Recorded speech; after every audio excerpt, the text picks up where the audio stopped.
Ahmad Nawaz is a 20-year-old student and an activist for youth empowerment, anti-radicalization, and education in general. Over the past few years, as an activist, I've been working very closely on the issue of radicalization, which is often overlooked or taken lightly in the Western society. But I think it is an issue that has affected even the Western society a lot in the recent times, seeing the attacks happening everywhere around us. Apart from this, I've also been working on the refugee rights and providing basic rights like education for the refugees.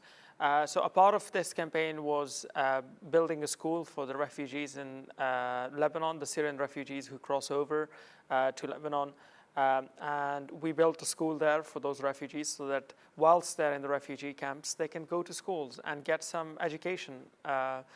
Apart from this, I've also been involved in sort of generally empowering young people by making them realize their potential and just getting them to start playing a more active role in their society. Because I believe that young people, especially here in the Western society, have a lot of opportunities and they have a platform from where they can speak up and can be heard.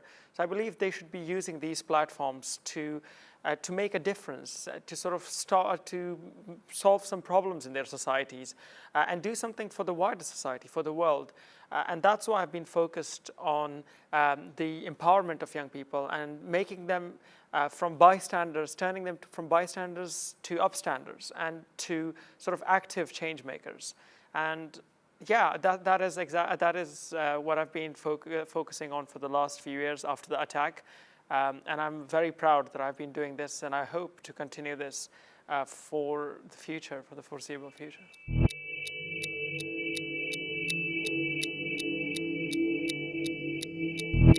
16 December 2014 is a day that I will never be able to forget, of course. The day on which I lost my younger brother, Haris, and a lot of my close friends. And I was also shot and severely wounded. There's a lot about that day that I just cannot forget. I think every moment of that day is so fresh in my mind that I can just remember every bit. I remember the morning when we went to the school. I was laughing and talking with my friends. We went to the main school hall for the assembly. It was just like a normal school day. And then all of a sudden, a massacre comes down on us. Terrorists enter the school and start shooting students mercilessly and indiscriminately. I remember laying on the ground, waiting to be shot, being next in the line to be shot. And this was an experience that I think as much as I try to forget, I will never be able to forget.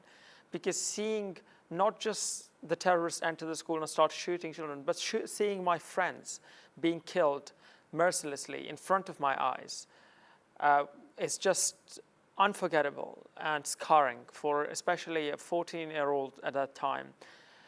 Apart from this, later on in the day, as the day progressed, I was also shot by the terrorists in my upper arm and was severely wounded. I moved around the places in order to survive, of course. I saw my teacher being killed and a lot of my friends in very wounded situations where they were in a lot of pain. So that incident, the scale, the scar that it gave me, it was obviously life-changing, and it changed my life.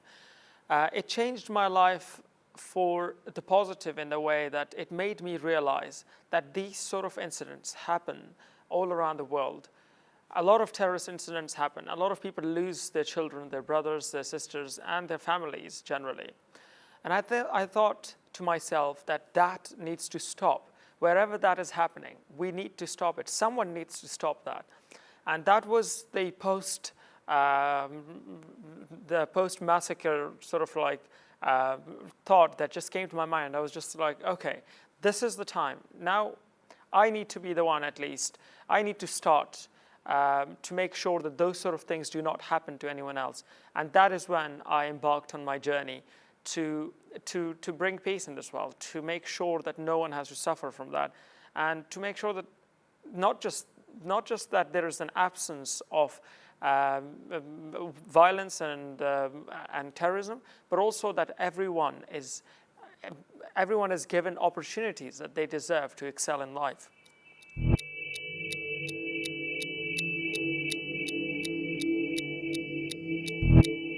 I think it is very true that the issue of radicalization is often just overlooked or just taken lightly. People think that it is something that belongs in the East or in the countries where there is terrorism going on. That's the only places where radicalization exists. But we have seen evidence very recently of events happening in the UK, attacks happening. Radicalization essentially is when a young mind, when an uneducated mind or not enough educated mind is made to think that certain sort of actions, certain beliefs are the right, even though they're not, and their minds are corrupted. And I think that can happen in any society, not just societies where there is already a lack of education. In the UK, the Manchester attack happened, attacks near Westminster happened, the cases of Shamima Begum, which is a very recent case, they all highlight this very serious issue of radicalization that exists, and that issue that we need to address, of course, the politicians need to address, the people in the country need to work on this issue. I think it starts from home. I think families need to work on this issue. And I think my approach to this issue has always been to focus on making sure that no one in the society is left marginalized, no one is left alienated. Because I think when people are alienated from the society, when they're marginalized, that is when this feeling of vulnerability, and this vulnerability really kicks in, and that is when it's the easiest to radicalize. So I think we all need to focus on making sure that we don't really have people who are sort of separated from the society, who are moved away, who are pushed away, and that everyone is made to feel welcome and made to feel part of the society, so that we can have a society that is peaceful and that is fair and that is very livable for everyone.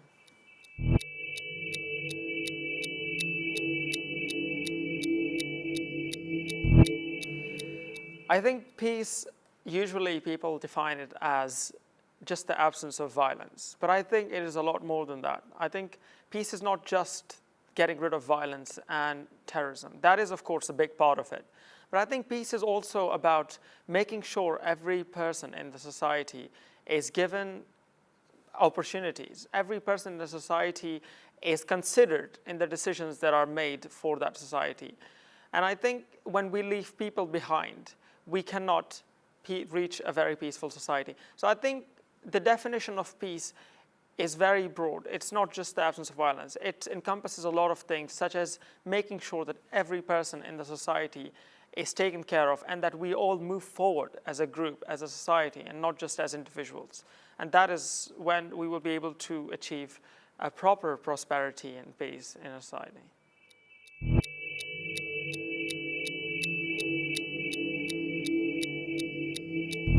To survivors of terrorism or survivors of any sort of attack or any incident, I would like to give a message that when that sort of thing happens to you, that you're always faced with two options. You have an option of sort of moving on from that incident, trying to forget about it, and just get on with your life and just try to not think about that. Or you get the route of an activist, the route of an upstander. And that route involves standing up and just thinking, okay, this happened to me. What can I do now to make sure that this does not happen to anyone ever again? And I believe that that is what all the survivors should take, because us as victims of victims and survivors of attacks that have happened to us, we understand better than anyone else what people who go through these things feel. And I think we're in the best position to start taking action. Anyone, of course, must start taking action on these sort of things. But I think my message to all the survivors would be to try, of course, to take the route of an activist and try to make sure that no one else has to suffer from that by taking action on things that you think would solve that problem.